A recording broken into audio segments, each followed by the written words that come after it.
dándole la bienvenida a los fratres, sorores y amigos de amor que se han conectado el día de hoy a nuestra conferencia a través de la plataforma Zoom. En nombre de la Gran Logia Hispana, de nuestro muy venerable Gran Maestro José Botello, le damos la más cordial bienvenida. El día de hoy tendremos la conferencia titulada Misterios de la Gran Pirámide.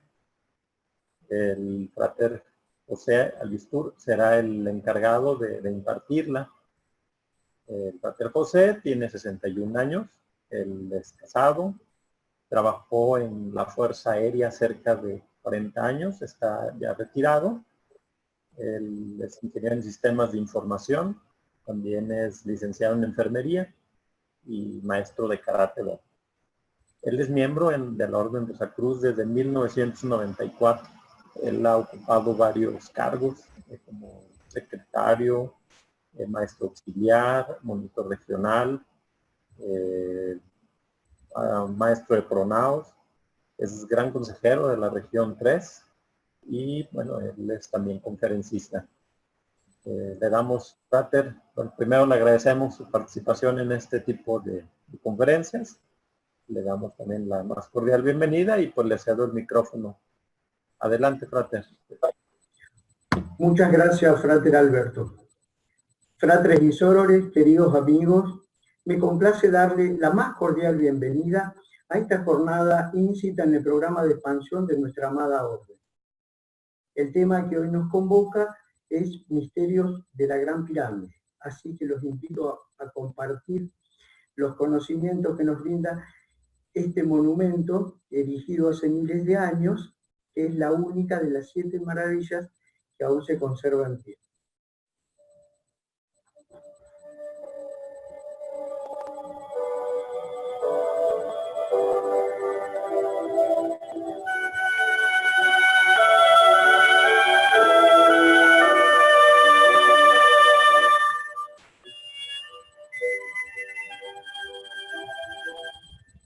La Orden Rosacruz Amorc es una organización iniciática, filosófica y tradicional que perpetúa el conocimiento que ha recibido de los iniciados durante siglos desde la más remota antigüedad.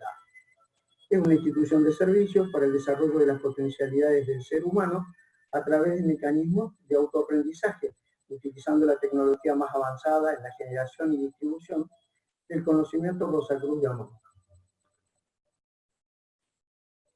El propósito de la orden es ayudar a sus miembros a que conozcan las leyes que gobiernan el universo y vivan en armonía con ellas para lograr la salud, la felicidad y la paz.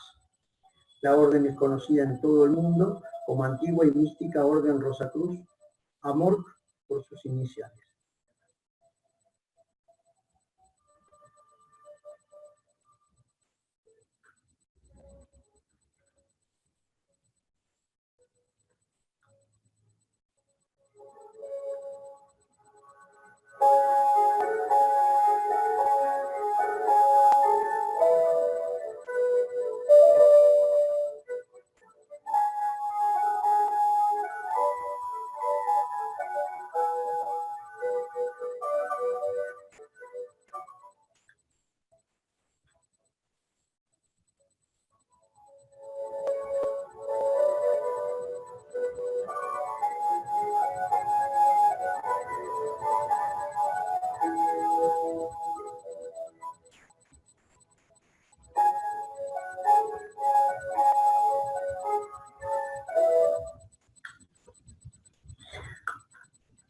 Todo un periodo de la historia de Egipto durante siglos se conoce con el nombre de Edad de las Pirámides. Pero este prodigioso monumento, que es la Gran Pirámide, no puede compararse ni de cerca con ninguna de las que las precedieron. No solamente por su tamaño y construcción, sino por los conocimientos que contiene, la hace mucho más importante para la humanidad que un simple montón de piedras, como una vez fue descrita por un locutor de radio.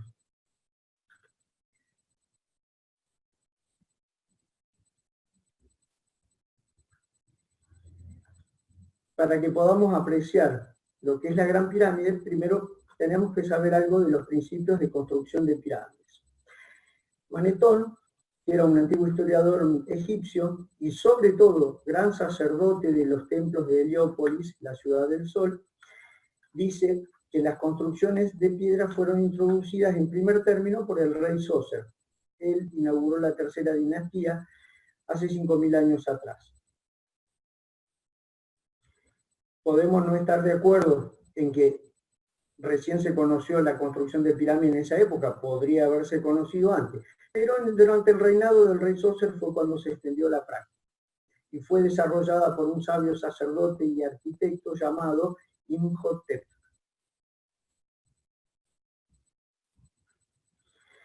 Antes de esa época, las tumbas reales eran construidas con ladrillos de barro secados al sol y se llamaban mastabas.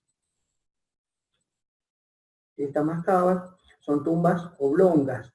En uno de sus extremos hay una puerta a través de la cual se puede acceder a unas cámaras mortuorias que finalizan debajo del nivel del suelo.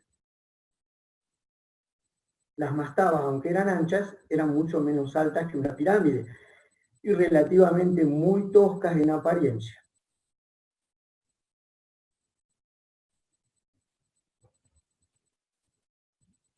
Aquí podemos ver los accesos a las cámaras mortuorias y llegamos al nivel más bajo que está por debajo del nivel de superficie.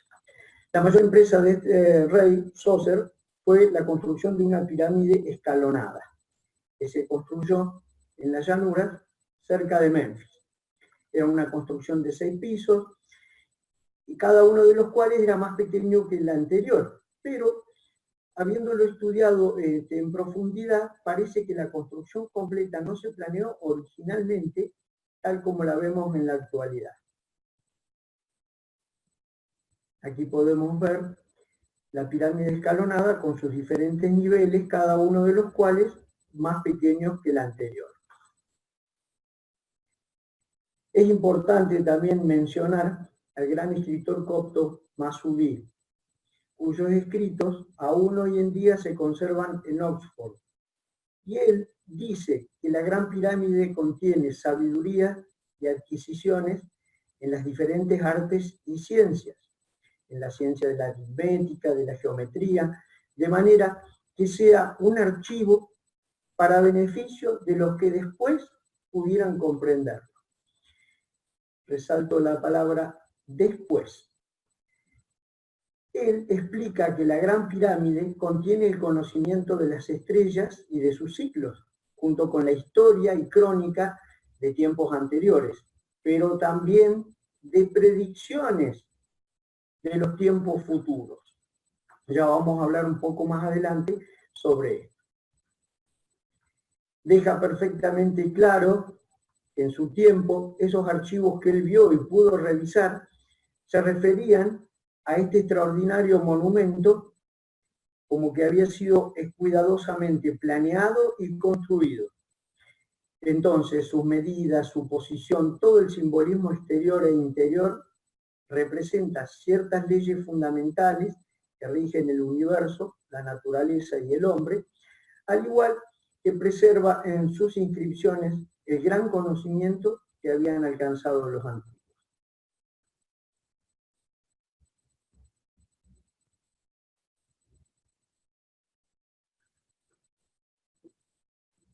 Khufu, llamado Keops por los griegos, reinó alrededor del 2700 a.C. Fue un excelente organizador y tenía una administración eficiente, como podemos deducir por la erección de la Gran Pirámide durante su reinado. Si se piensa que la Gran Pirámide contiene piedra suficiente para construir una pared de más de 1 metro de altura y de medio metro de espesor, desde la ciudad de Nueva York hasta San Francisco, en California, y todavía volverse hasta la mitad, nos daremos cuenta aproximadamente de la cantidad extraordinaria de material que compone este monumento.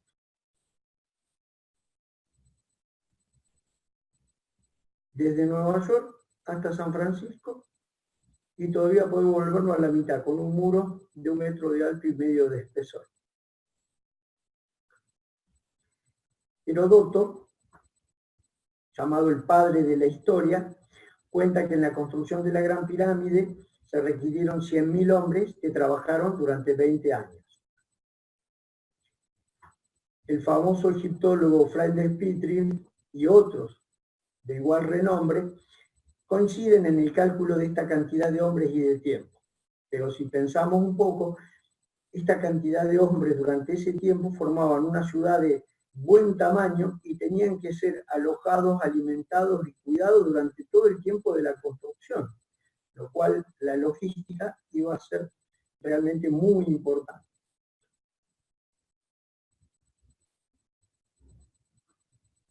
Aquí podemos ver una interpretación de Yves Gouget sobre las palabras de Heródoto, de cómo se construía la pirámide.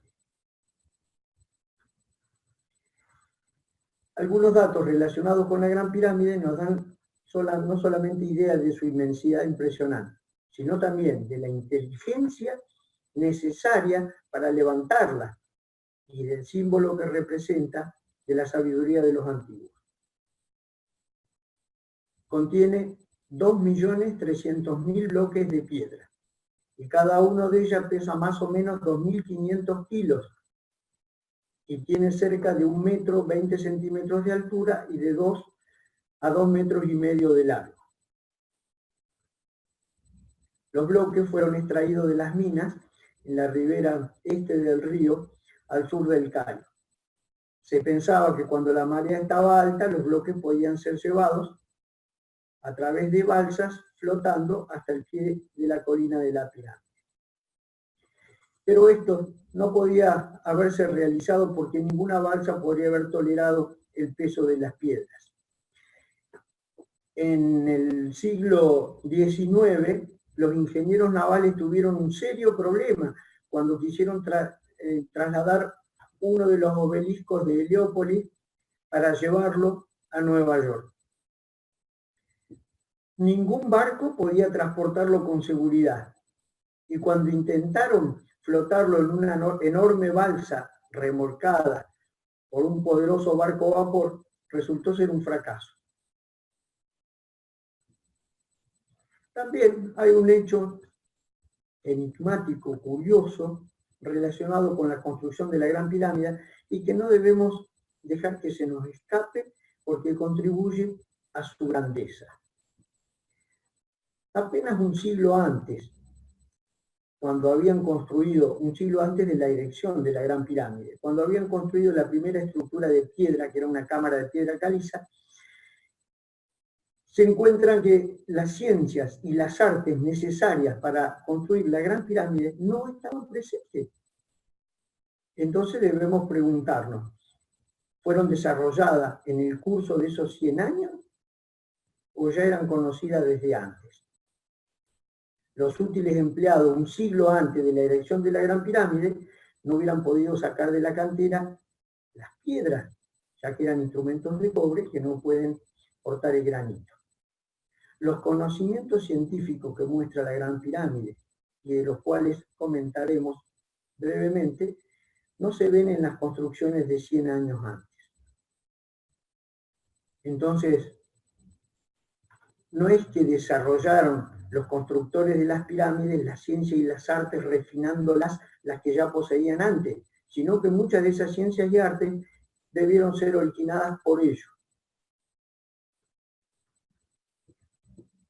Sin embargo, no se encontró ninguna indicación de que los egipcios primitivos tuvieran en posesión de esos conocimientos, ni siquiera de forma elemental.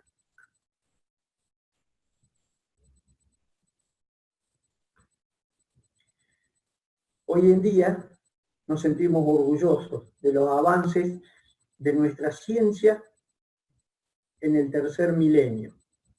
No obstante, lo que nosotros hacemos es una continuación y adaptación de los conocimientos básicos que ya poseíamos de años anteriores. La ciencia y el ingenio manifestados en la construcción de la Gran Pirámide hoy en día asombran a ingenieros y sabios de nuestra época. La pirámide tiene aproximadamente 146 metros de altura y los lados de su base son de aproximadamente 230 metros cuadrados, lo que totaliza una superficie de poco más de 50.000 metros cuadrados.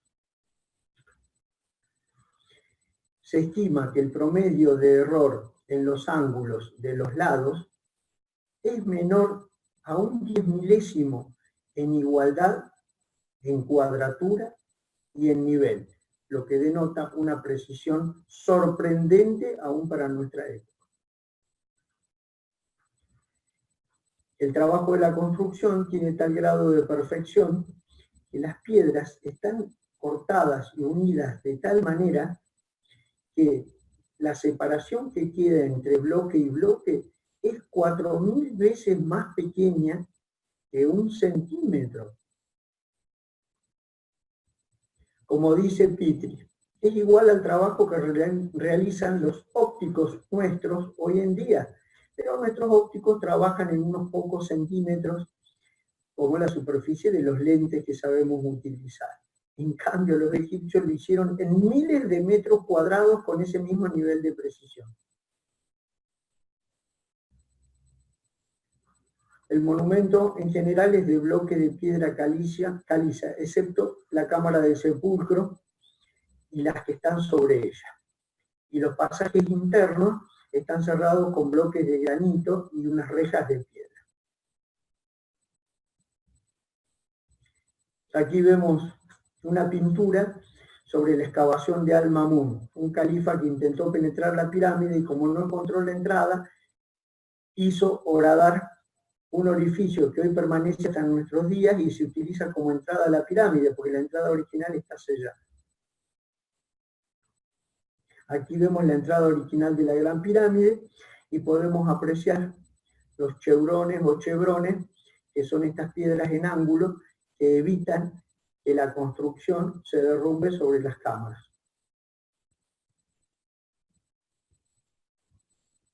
Aquí tenemos un bosquejo de la cámara de la cámara de la reina y el nicho, y aquí tenemos una fotografía original de la cámara de la reina y el nicho.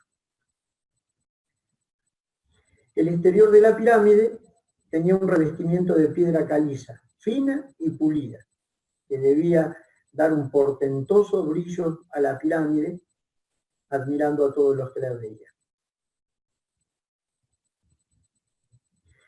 Muchos siglos después, la cubierta exterior fue llevada de allí por los árabes y otros merodeadores, y hoy en día podemos encontrarla a los restos del revestimiento de la pirámide en muchas mezquitas y en algunas casas de los barrios periféricos. Un dato curioso, entre muchos de la Gran Pirámide, son las 8 caras que posee. Los lados de la pirámide no son totalmente planos, sino que tienen una ligera concavidad como si se hubiese ahuecado en su centro. Aquí podemos verlo en una vista cenital, como los lados no son planos, sino que tienen una ligera concavidad. Entonces presenta 8 caras desde ese punto de vista, caras laterales.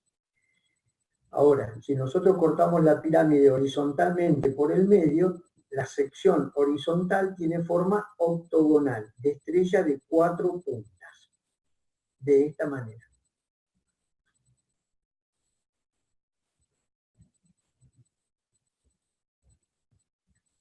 Que forma un ángulo de 27 minutos de arco.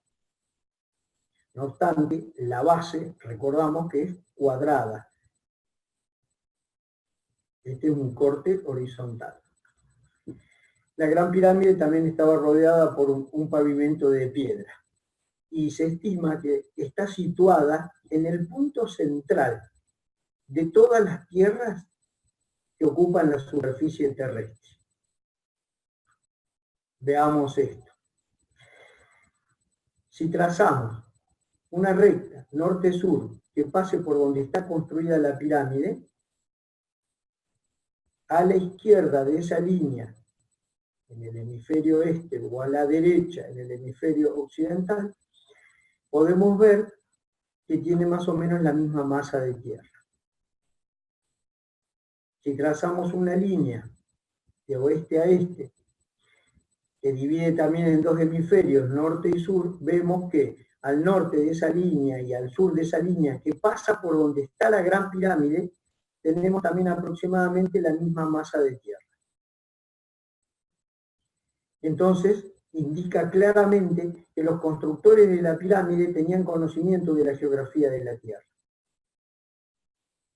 La temperatura media de las tierras habitables y de los mares navegables es de alrededor de 68 grados Fahrenheit o 20 grados centígrados. Esta es también, por coincidencia o intencionalmente, la temperatura que se mantiene en los tubos que ventilan la Gran Pirámide. Veamos la temperatura interior. El autor de este artículo, que es Ralph Lully, el segundo imperator de nuestra orden para el presente ciclo, viajó y estuvo filmando en el templo de la Esfinge y en el exterior de la pirámide de Gizeh, y también ingresaron a la pirámide en los primeros días de septiembre. Obviamente en septiembre, en el hemisferio norte es verano y hace un calor horrísono en el desierto. Pero cuando entraron a la Gran Pirámide y subieron la Gran Galería en su centro, la temperatura era muy agradable. Aún después de estar cierto tiempo, igualmente seguía sintiéndose grata y no demasiado fresca. La temperatura que se ha considerado más saludable y mejor para el hombre es precisamente esta, 68 grados Fahrenheit o 20 grados centígrados aproximadamente. Petrie dice que originalmente los 4 lados de la Gran Pirámide apuntaban exactamente a los 4 puntos cardinales, pero el movimiento gradual de la corteza terrestre a través de los siglos ha cambiado ligeramente la orientación original. La Gran Pirámide es también un monumento que honra la astronomía y las matemáticas de sus constructores, y se piensa que en el equinoccio de otoño, del 21 de septiembre, la estrella polar Alfa del Dragón iluminó el pasillo descendente. Aquí vemos cómo los pasillos están orientados hacia diferentes grupos de estrellas o constelaciones.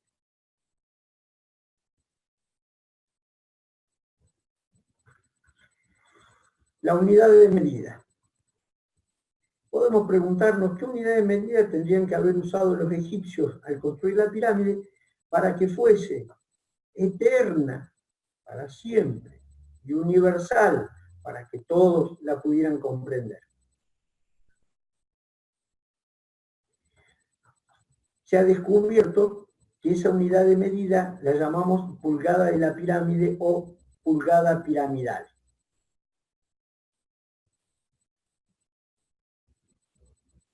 Esta medida fue adoptada porque era equivalente a una primitiva medida que era la pulgada del diámetro polar, o sea, el diámetro que pasa por los polos de nuestro planeta, la cual, incidentalmente, fue la unidad de medida adoptada por los hebreos, como lo determinara Newton a través de sus investigaciones. El diámetro polar de la Tierra es 500 millones de pulgadas de pirámide, o 500.500.000 pulgadas británicas. La diferencia entre estas dos unidades, la piramidal y la británica, es solamente de 1 milésimo de pulgada. Durante un tiempo en la historia británica, sin embargo, la pulgada británica y la polar eran iguales. Entonces, podríamos llegar a pensar que la raza anglosajona habría adoptado la antigua pulgada hebrea, porque podría ser que desciende de los hebreos.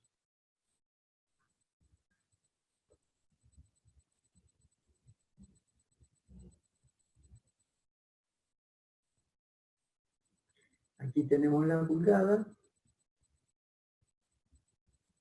y aquí la pulgada piramidal. Como podemos ver, la diferencia es 1 milésima de pulgada.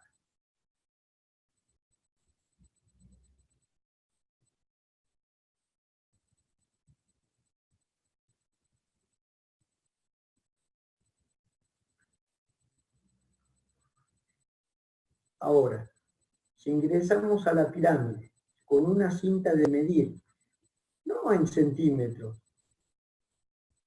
sino en pulgadas polares o británicas, la pirámide comienza a hablar y a entregar sus revelaciones escondidas. Entonces nos cuenta la historia de siglos pasados, antes de que la pirámide fuera erigida, los tiempos cuando fue construida, y también cuenta proféticamente lo que va a suceder muchos siglos por venir, posterior a su construcción.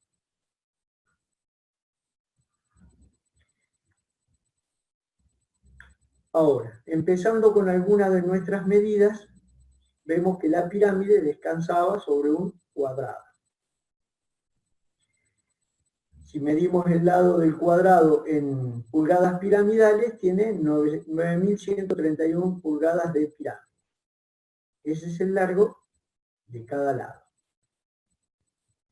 Si sumamos los cuatro lados para obtener el perímetro, tendría 36.524 pulgadas piramidales.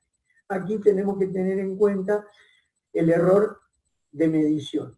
Siempre y cuando uno realiza mediciones, se introducen errores por distintas causas. Entonces, inclusive en ingeniería hay toda una teoría del error que explica cómo se van sumando en distintas mediciones. Entonces, siempre las medidas son aproximadas. Nosotros podemos considerar la variación de una parte de pulgada por errores de medición o también por alguna rotura o dislocación de la piedra exterior de la pirámide donde uno toma la medida del lado. Entonces, el perímetro es de 36.524 pulgadas piramidales. Y este número es muy llamativo para el que conoce los principios fundamentales de la astronomía.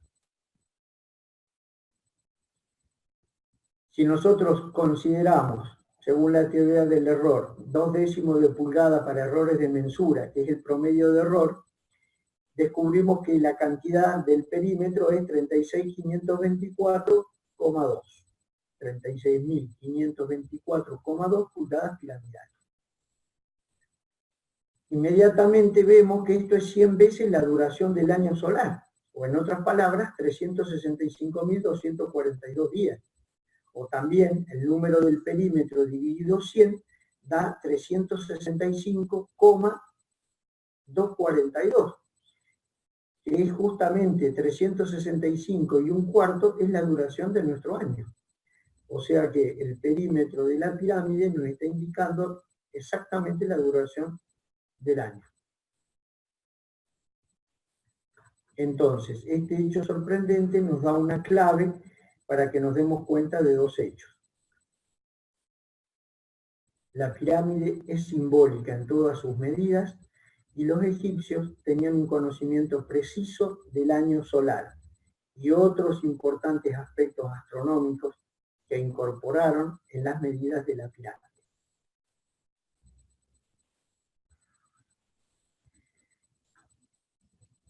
Veamos ahora. Sabiendo el perímetro, vamos a ver cómo podemos obtener la altura, incluyendo la piedra original que tenía el ápice, porque hoy en día la Gran Pirámide presenta el aspecto de una pirámide truncada. Le falta el piramidión, la piedra original del ápice. La altura que vamos a obtener es considerando el ápice incluido. Entonces, la ciencia descubrió que son 5.813 pulgadas piramidales de base a ápice la altura de la pirámide. Usando nuestro conocimiento geométrico, descubrimos que este número es igual al radio de un círculo que tenga precisamente 36.524 pulgadas de circunferencia. O sea que la altura de la pirámide es igual al radio de un círculo que tenga el perímetro de la base de la pirámide. Entonces, aquí tenemos la base cuadrada, cuyo perímetro es 36.524. Si este número lo pasamos a un círculo de misma medida, 36.524, nosotros sabemos que el perímetro de un círculo según estudiamos en la escuela primaria, es 2pi por radio. Entonces, ahora producimos el despeje con los números que nosotros tenemos, y al sacar la cuenta, obtenemos que el radio de ese círculo es 5.813 pulgadas piramidales, precisamente la altura de la pirámide. En otras palabras, la altura de la pirámide es equivalente al radio del círculo del ciclo solar. ¿Qué significa esto? Que en palabras es un poco difícil de entender. En imágenes lo vamos a ver. Ahí tenemos el Sol, esta es la Tierra, y la Tierra rota alrededor del Sol y tarda un año, 365,24, que es la base de la pirámide. Y la distancia de ese centro al borde es justamente la altura de la pirámide, 5.813. Entonces, se necesita una gran sabiduría para poder representar la órbita del ciclo solar y en el perímetro de la pirámide y el radio de ese ciclo solar en la altura de la pirámide.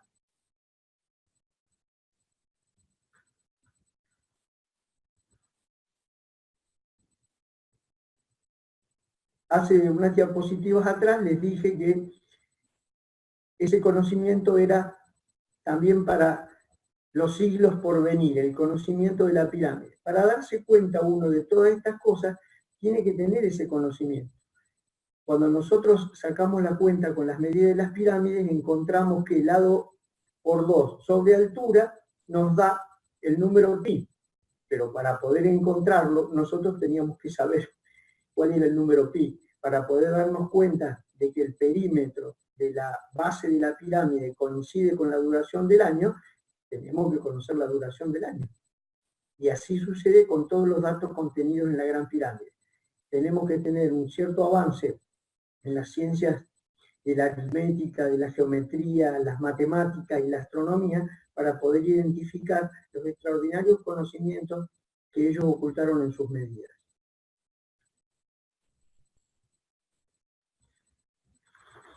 Aquí vemos un corte en un esquema sur-norte de la Gran Pirámide. Entonces vemos, el número 1 es el acceso original de la Gran Pirámide que actualmente está obstruido. El número 2 es el orificio que hizo horadar el califa al-Mamun, que habíamos visto en una representación pictórica anterior, y hoy en día es la entrada a la Gran Pirámide. El número 3 son bloques de granito que sellan el acceso al pasaje superior. El número 4 es el pasaje descendente que conduce a una cámara subterránea. El número 5 hay un pasaje, que es el descendente que vimos recién, y una cámara subterránea a 30 metros de profundidad, que tiene una gran importancia en parte del funcionamiento de la pirámide. Recuerden esta cámara porque vamos a volver más adelante sobre ella. En el 6 tenemos el pasaje ascendente que conduce a la Gran Galería. El 7 es la Cámara de la Reina. Y los conductos de ventilación que conducen a ella. El 8 es el pasaje que une la base de la Gran Galería con la Cámara de la Reina. El 9 es la Gran Galería. El 10 es la llamada Cámara del Rey. Y los conductos de ventilación.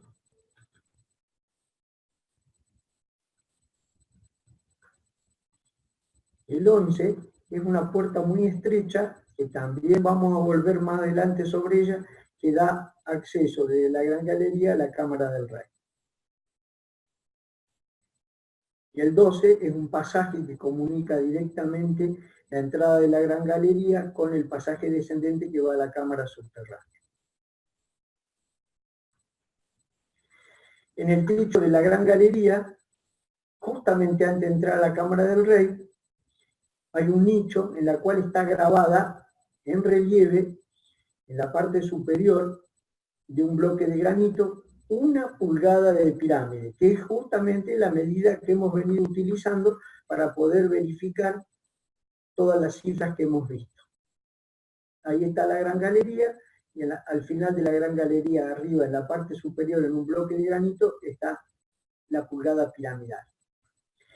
Posiblemente los constructores dejaron esta medida para que pudiéramos utilizarla y descubrir el resto de la información que contiene. En toda la construcción, como vamos viendo, hay un vasto simbolismo matemático, astronómico, geométrico y de otras ciencias. También los científicos han descubierto que las dimensiones de las cámaras, pasajes, vestíbulos, dinteles, todo lo que hay dentro de la pirámide tienen relaciones numéricas referentes a grandes acontecimientos de la historia, cuando uno las investiga aplicándole una cierta clave matemática. Estas fechas han correspondido a muchos acontecimientos históricos y otras predicen los acontecimientos futuros. Vamos a ver brevemente como ejemplo nada más alguna de esas fechas. Esto se estima que es la fecha de construcción de la pirámide. Luego 1914 sabemos que es la fecha de la Primera Guerra Mundial, cuando comenzó la Primera Guerra Mundial. 33 y medio sabemos que es la duración de la vida de Cristo. Así hay muchísimas medidas. Hay un libro que se llama Las profecías simbólicas de la Gran Pirámide, que fue escrito por Spencer Lewis y que detalla muchísimas otras profecías y otras relaciones refiriéndose a las medidas encontradas.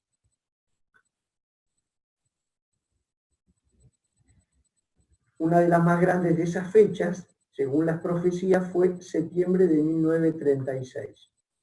Se cree que esa fecha marcaba una transición muy importante en las cosas del mundo y que afectaría a todas las naciones y a todos los pueblos. Esa transición será un cataclismo, de las cuales vendrán guerras, derramamiento de sangre, conflictos, ruina de sistemas políticos, y de todo ese caos surgirá la civilización más gloriosa que el mundo ha conocido. El cambio debía empezar en esa fecha mencionada, septiembre de 1936. Alcanzaría un periodo crítico a los 8 o 10 años. Y lo cierto de esa profecía lo hemos podido apreciar por los acontecimientos pasados. Ejemplo, 1936. Comenzó la Guerra Civil Española. En esa Guerra Civil Española, los alemanes probaron las armas con las que unos años después combatirían en la Segunda Guerra Mundial, que causó millones de muertos y todos conocemos a través de la historia las consecuencias catastróficas que tuvo para la humanidad. Y a partir de ahí, el mundo también entró en serios conflictos, bueno, cambian políticas, economías y muchos aspectos de la vida de nuestra sociedad. Y todo esto, según la profecía, nos está llevando hacia una era de luz. Ahora veamos de dónde viene la palabra pirámide. Es muy interesante. Proviene de la palabra griega pir, que significa fuego o luz, y midos, que significa medida.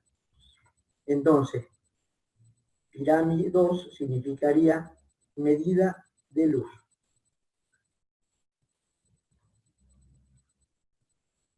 ¿Quién construyó la Gran Pirámide? ¿Y por qué?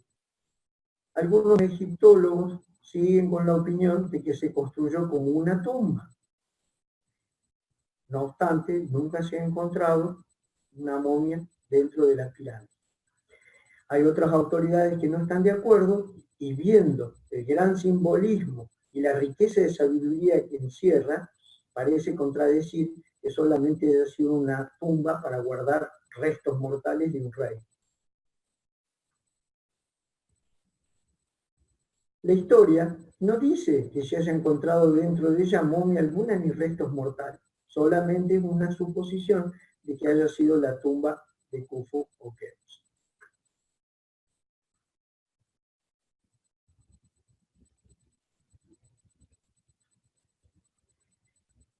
Otro antiguo historiador, Diodoro, dice que Keops posiblemente no haya sido enterrado así, sino en algún lugar que todavía no hemos descubierto. Quiere decir que al menos nunca encontraron una momia ni otra cosa que revelara un destino fúnebre de este prodigioso monumento. Desde luego, en la Cámara del Rey o Sala del Sepulcro, como se la llama, se encuentra un gran sarcófago, un ataúd de piedra. Está esculpido en uno de los bloques de piedra que forman el piso de la cámara y está situado en uno de sus extremos. Aquí podemos ver en la parte inferior, abajo a la derecha, se encuentra el sarcófago dentro de la Cámara del Rey. Y aquí tenemos una foto, como se presenta en la actualidad. Además, la tapa o cubierta de este sarcófago de piedra nunca fue encontrada, si es que alguna vez la tuvo. No hay inscripciones, no hay jeroglíficos en las paredes, y la suposición de que sea la Cámara del Rey solamente se basa en que allí está ese sarcófago.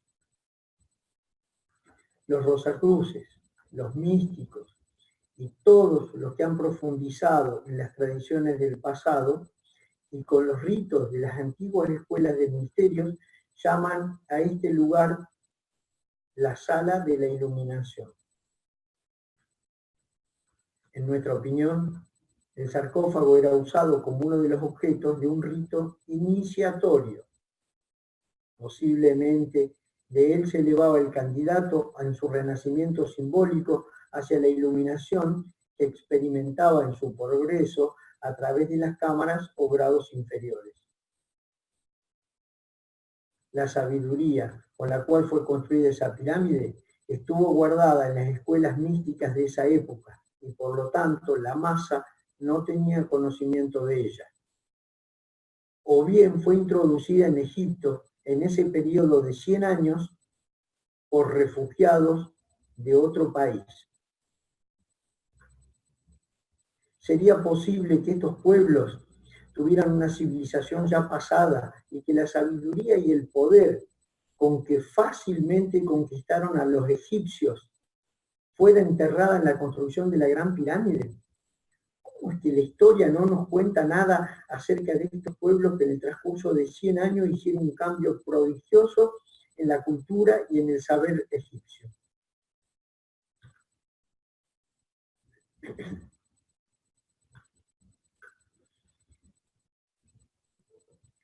Según nuestra tradición y otras tradiciones esotéricas, la Gran Pirámide era usada como templo de iniciación. La disposición de las cámaras y pasajes y sus comunicaciones subterráneas con el templo de la Esfinge apoyan estas tradiciones. Aquí podemos ver un esquema que fue dibujado por el doctor Spencer Lewis y que figura en su libro, donde podemos ver los pasadizos subterráneos, arriba la Esfinge, la escalera que desciende y que todavía lleva a esos pasadizos subterráneos, las comunicaciones con la Gran Pirámide y con las otras pirámides.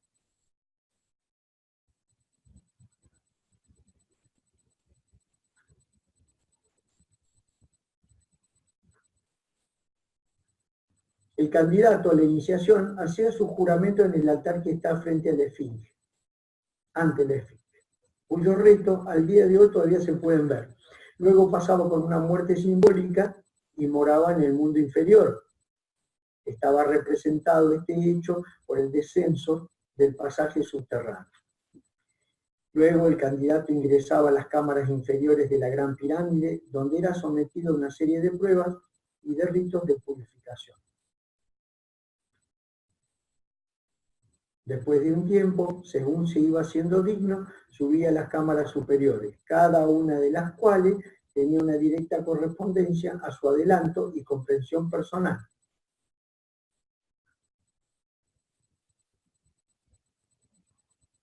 Aquí podemos ver en este dibujo la disposición de las pirámides y de la Esfinge. Noten la línea que dibujó el doctor Spencer Lewis, atravesando la diagonal de las dos pirámides y tocando el borde de la tercera pirámide. Ahora vamos a volver sobre eso.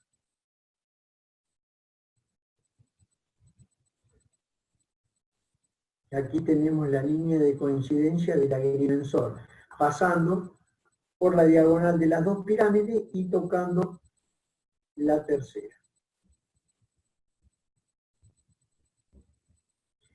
Aquí vemos la constelación de Orión con las estrellas del cinturón de Orión, Almirán y Mintaka.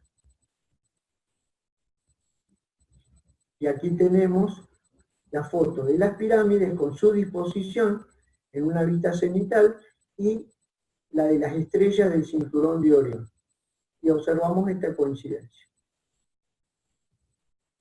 Esta coincidencia no es exclusiva de las pirámides de Egipto.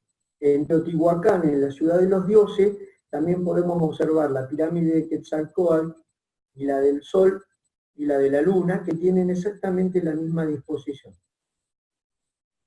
También en Arizona, donde estaban los indios Hopi, también tienen lo que ellos llaman primera mesa, segunda mesa y tercera mesa, y están ubicadas en la misma disposición de las tres estrellas del cinturón de Orión.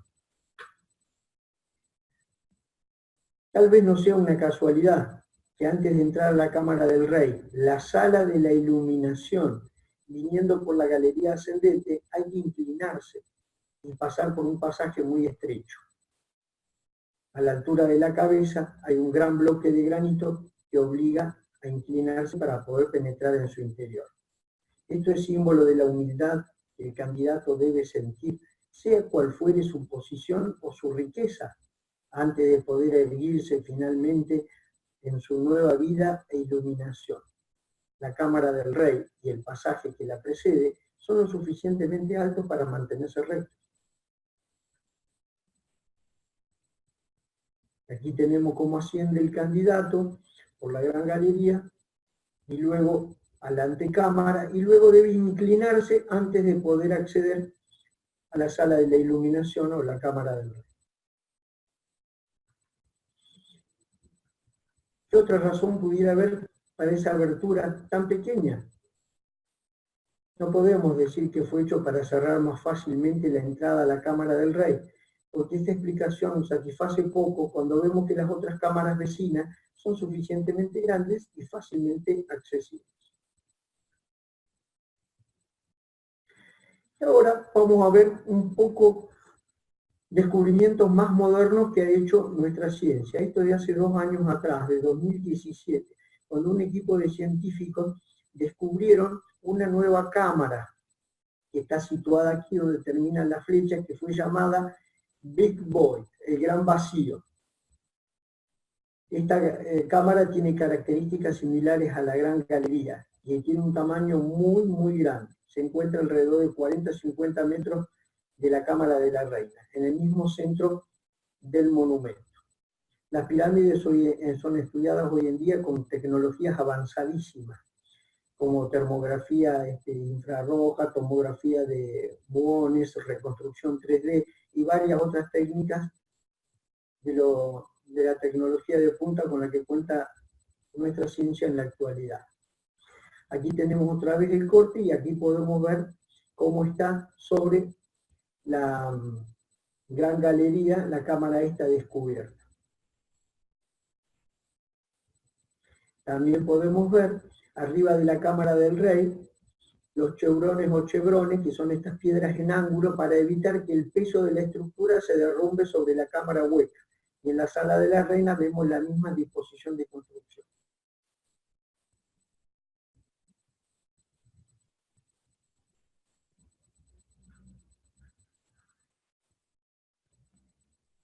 También los científicos hoy en día están utilizando métodos de física teórica para investigar la respuesta electromagnética de la Gran Pirámide a las ondas de radio y han realizado un descubrimiento asombroso.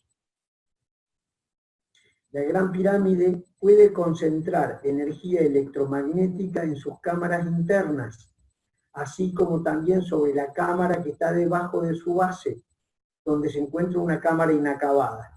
Esta es la cámara que yo les mencionaba cuando vimos el corte de la pirámide. Dije, recuerden esta cámara. Bueno, ahí abajo la pirámide también almacena energía electromagnética. Atrae y transforma las ondas de radio, actúa como un resonador y termina convirtiendo en energía electromagnética que almacena en esas cámaras. Aquí vemos una termografía. Y aquí vemos otro resultado de esos estudios donde podemos ver cómo en las cámaras, en azul, es donde se está almacenando esa energía de las ondas de radio convertida en energía electromagnética. Todos estos estudios han sido realizados por grupos de científicos internacionales y están publicados, para el que le interese ver, en el Journal of Physics Applied, o sea, en el diario de Física Aplicada.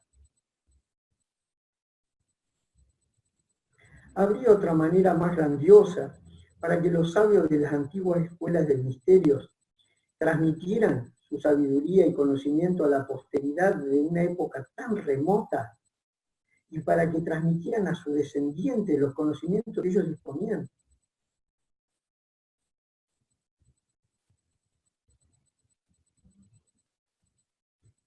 Por sus obras los conoceréis.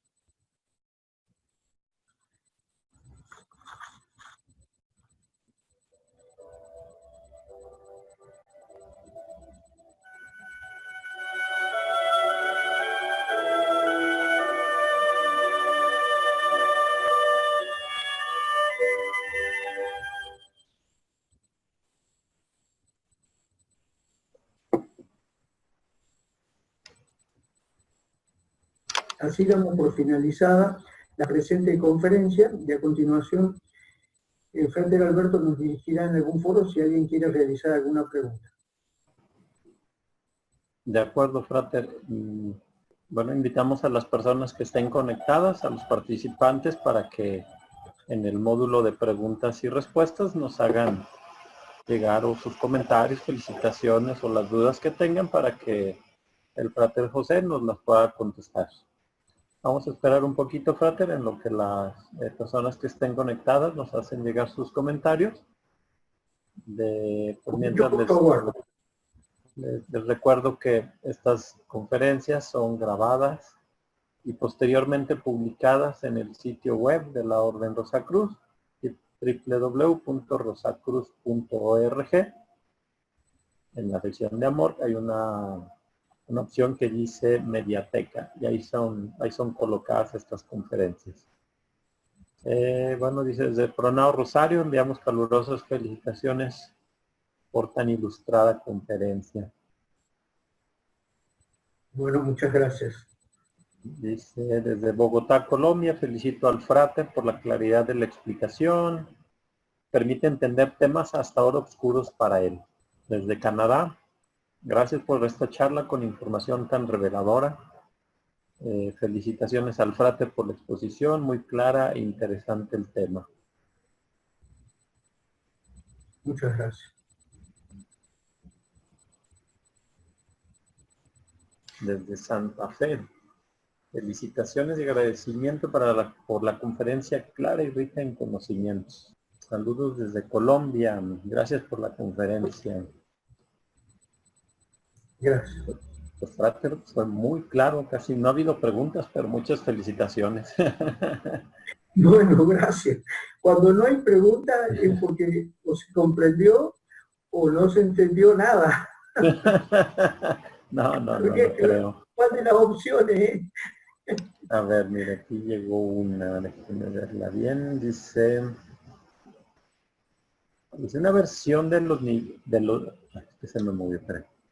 Dice una versión de la construcción de la pirámide, dice que los niveles del agua para ese tiempo eran más altos, lo cual aparentemente una teoría se dice que el agua podría llegar hasta la base de la construcción, y esto permitiría hacer la construcción más fácil.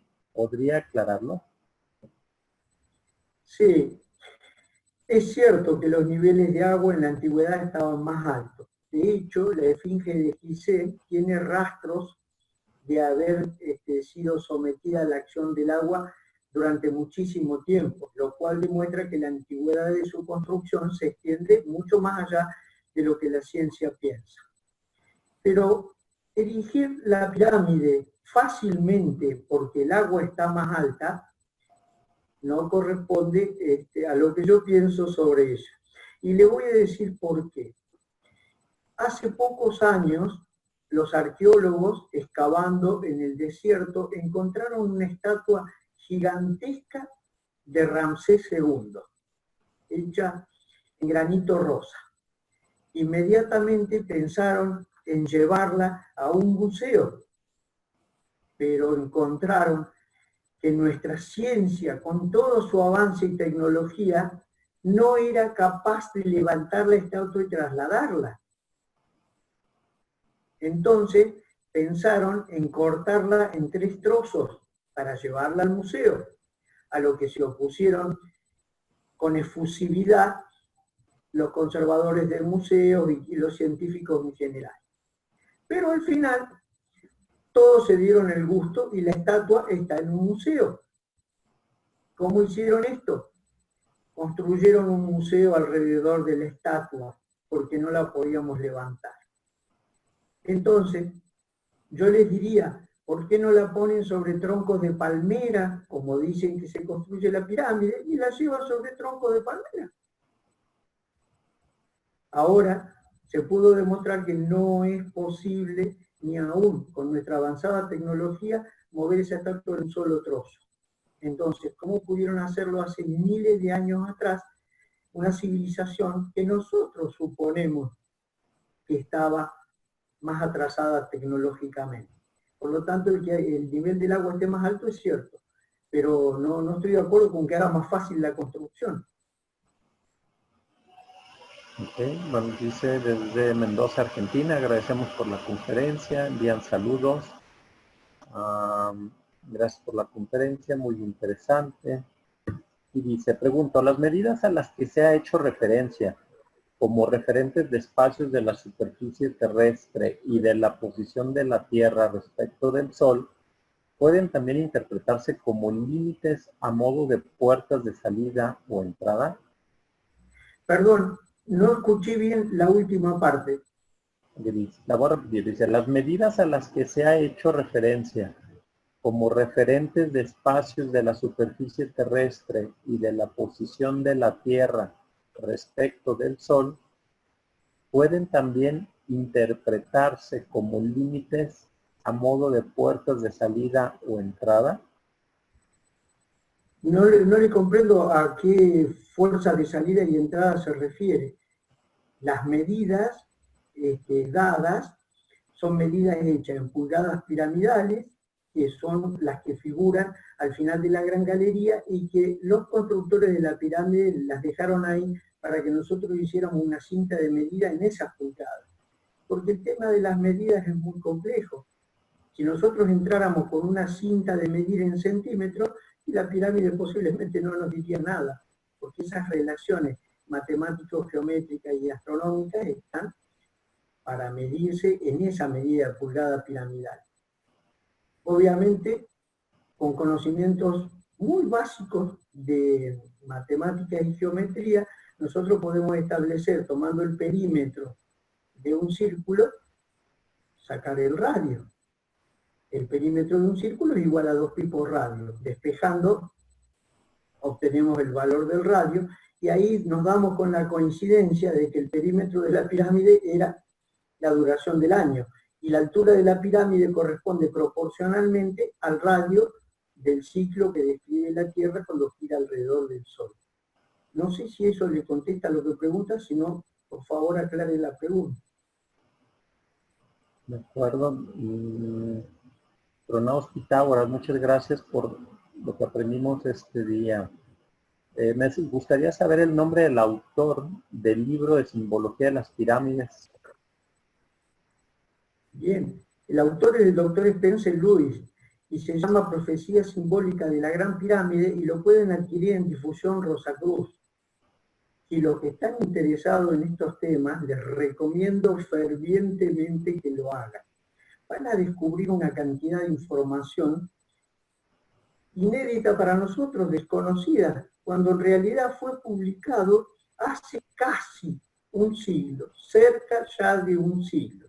Sin embargo, los diagramas, algunos de los cuales hemos mostrado en las presentaciones, aún en día son desconocidos. Nadie habla de los pasajes que unen las pirámides y la esfinge, así como muchos otros datos que el doctor Spencer Lewis se encargó de recopilar y que muestra en su libro, junto con muchas otras profecías que están especificadas en el escrito que él presentó hace alrededor de 80 años. Así que este libro pueden adquirirlo en difusión Rosa Cruz. De acuerdo, dice, ¿qué propósito puede tener el almacenamiento de energía electromagnética al interior de la Gran Pirámide? Bueno, la respuesta mía sería solamente una especulación, porque obviamente no conocemos exactamente para qué se hacía eso. Teniendo presente que la enseñanza de nuestra orden nos dice que fue una sala de iniciación, nosotros sabemos que el cuerpo humano funciona en distintos niveles. Tenemos un nivel físico, tenemos un nivel mental, un nivel emocional y también un nivel psíquico, que ya está en frecuencias mucho más elevadas, algunas fuera de lo que los instrumentos científicos permiten percibir. El manejo de estas energías en la pirámide es muy posible que esté relacionado con la ceremonia del rito iniciatorio que el candidato se sometía en el momento de su iniciación. Entonces es posible que hiciera cambios muy importantes en algunos de sus cuerpos físicos y psíquicos. Pero esto es solamente una teoría, no está escrito en ninguna de las enseñanzas de la orden. Ok, dice, una nueva teoría habla sobre la posibilidad de que la pirámide es un generador de energía. ¿Qué hay de cierto? Le voy a leer otro comentario que mandó la misma persona. Dice, para aclarar la pregunta, ¿un generador capaz de irradiar energía suficiente para producir luz, la cual no era posible durante ese tiempo? Perdón, para producir, y después ya no escuché. Para producir luz, lo cual no era posible durante ese tiempo. Bueno, eso también son teorías y especulaciones. Sí, la pirámide trabaja con ciertas energías. Y los que son estudiantes de la orden, les recomiendo que lean los numerosos escritos que tiene la Universidad Rosa Cruz Internacional en la publicación de sus investigaciones al respecto. Entonces sí se ha podido comprobar que la pirámide genera energía. Y se ha podido comprobar muchos efectos. Algunos de ellos que podemos decir referidos a la estimulación en el crecimiento de semillas y de plantas. Estos resultados los publicó el Frater Bulezza, que en ese tiempo trabajaba en los laboratorios de investigación de la Universidad Rosa Cruz. Y los pueden encontrar en la biblioteca de la orden o buscarlo en las revistas Rosa Cruz.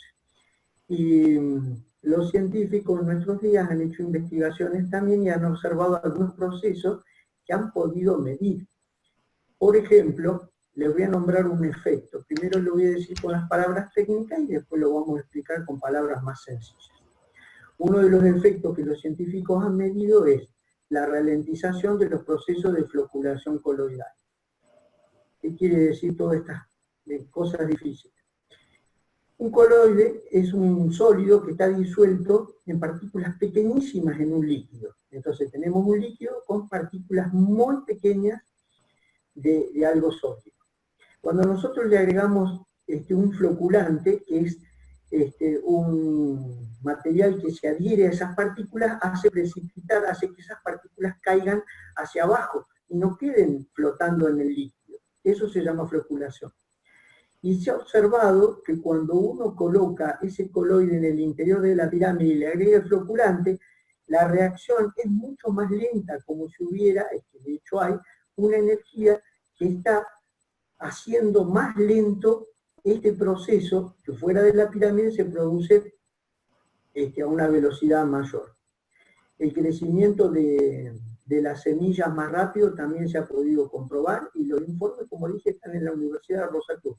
Sí genera energía la pirámide. Consulto si el cálculo del número pi existía previamente a la construcción de las pirámides. Perdón, el cálculo de número Pi. Pi.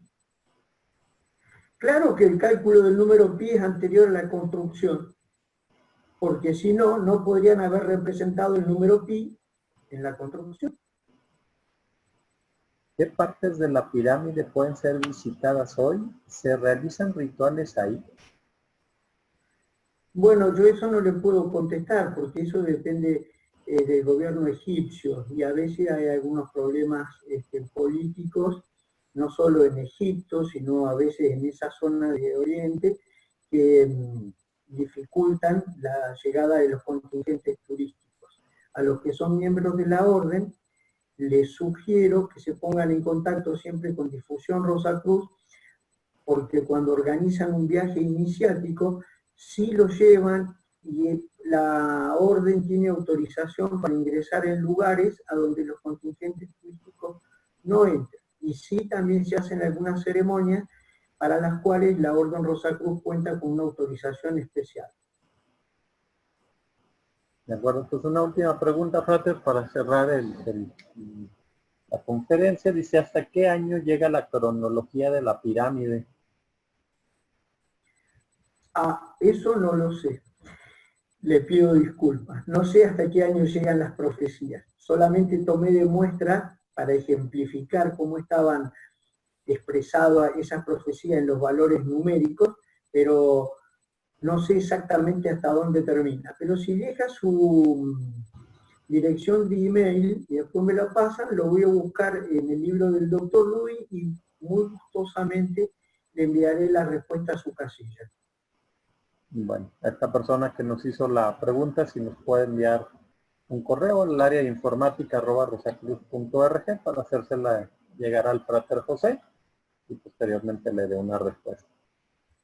Pues bueno, Frater, le agradezco por su asistencia, por su participación y a todas las personas que se conectaron el día de hoy. Esta es nuestra última conferencia de este año, pero en enero tendremos ya nuevamente una programación de este tipo de conferencias. A nombre de Gran Logia Hispana, de nuestro gran maestro, le damos las gracias a todos. No sé si guste agregar algo más, Frater. No, solamente quiero decir que me ha servido de fuente para la conferencia los escritos públicos que tiene la Orden Rosa Cruz Amor, y los que estén interesados en ahondar sobre lo que hemos visto no tienen nada más que buscar en la revista Rosa Cruz y en los libros que la Orden tiene publicada y en las investigaciones de la Universidad Rosa Cruz Internacional, que son públicas y la dan a conocer periódicamente. Y también mi más profundo agradecimiento a la Orden por esta oportunidad de participar y a todos los asistentes por su paciencia y por su atención. Paz profunda. Bueno, pues paz profunda para todos y aprovechamos este canal para enviar un abrazo y que pasen felices fiestas. Muchas gracias. Luego. Igualmente a todos. Hasta luego. Adiós.